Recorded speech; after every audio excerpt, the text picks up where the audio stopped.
এই যে আফগানিস্তান যারা আসেন এখানে কারবার করতে, তারা কেউ এখানকার ভোটার নয়।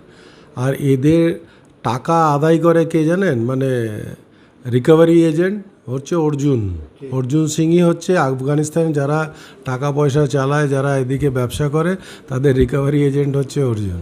তারা টাকা পয়সা দিয়ে যদি কোথাও না পায়, অর্জুন সেটাকে তুলে দেয় এবং তার থেকে কমিশন খায়। তো এই যে লোকটা অর্জুন সিং বলছে আপনাদের যে এই ধরনের কথা, তো এদের তো আমরা ভোটারের তালিকায় ধরি না। যদি ভোটারের নাম উঠে থাকে তো তারা তো দীর্ঘকালীন, উনি যখন এমএলএ ছিলেন তারা ছিলেন, আর যদি থাকে তারপর ওর ছেলে বিধায়ক, তাদের ও দিয়ে রেখে দিয়েছে। তো এইসব কথা ভুলভাল কথা বলে দরকার নেই।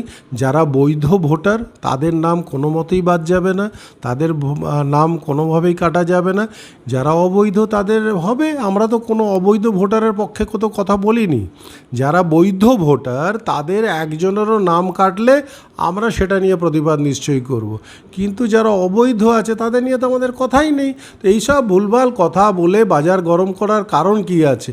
কে বাদ যাবে আর কি যাবে সেটা আগামী দিন দেখা যাবে। আগামী দিন রাস্তায় এবং সামনে দিন আসছে, তখন বোঝা যাবে। ব্যারাকপুর মিউনিসিপ্যালিটির নৌসাদ কাউন্সিলর আছে, তার ওয়ার্ডে প্রায় 350 উপরে পাকিস্তানি ভোটার আছে। নৌসাদ তো আগে একসময় ওনার খুব খাস ঘনিষ্ঠ ছিল অর্জুন সিংয়ের, এখন খুব খারাপ হয়ে গেল। যত লোক ওনার ঘনিষ্ঠ ছিল তারা তৃণমূলে থাকলে খারাপ। উনি বারংবার তৃণমূলে এসে তৃণমূলের ব্যাপারে বলতেন, যখন তৃণমূলের প্রশংসা করতেন তখন ঠিক ছিল। এখন অন্য জায়গায় চলে গেলেন, সঙ্গে সঙ্গে সবাই অবৈধ ভোটার হয়ে গেল। তো অর্জুনের এই ক্যারেক্টার, এই যে ডুয়েল ক্যারেক্টার সবাই জেনে গেছে, যে যখন যেখানে তখন সেরকম কথা। আবার তৃণমূলে আসার প্রচেষ্টা করছে, আসলে আবার উল্টো কথা বলবে।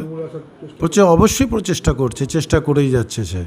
তো এই ধরনের কথাবার্তা বলে বাজার গরম করে কোনো লাভ নেই। এসআইআর শুরু হয়েছে, এসআইআর মতন কাজ হবে, এবং যারা অবৈধ তারা অবৈধ, যারা বৈধ তারা বৈধ। একটা ভোটারও কাটার আমরা পক্ষপাতিতে নেই, আর আমরা কাটতে দেবো না।